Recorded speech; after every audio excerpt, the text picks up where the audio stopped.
How to boost your Instagram Reels. Hello everyone, welcome back to another video. I hope you all are doing great and are having an amazing and incredible day. I bring you back with yet another video, and in this video I'm going to be quickly showing you how you can boost your Instagram Reels basically, okay? Now, boosting your Instagram Reels can be, a hefty task because as we all know, Instagram is an app where, it's quite hard to get your content through. Now, let's say you're here, okay? And you have reels as me. As you can see, you have reels over here. And to boost your reels, first of all, have a professional profile as so.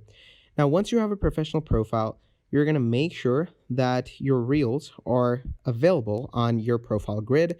And once they're available on your profile grid, make sure to manage the captions, add proper hashtags under them, and ask your friends to spread it out, share the word and stuff. And that's how you're going to boost your Instagram reels. So yeah, that's about it. Thank you for watching, and I'll see you all next time. Goodbye.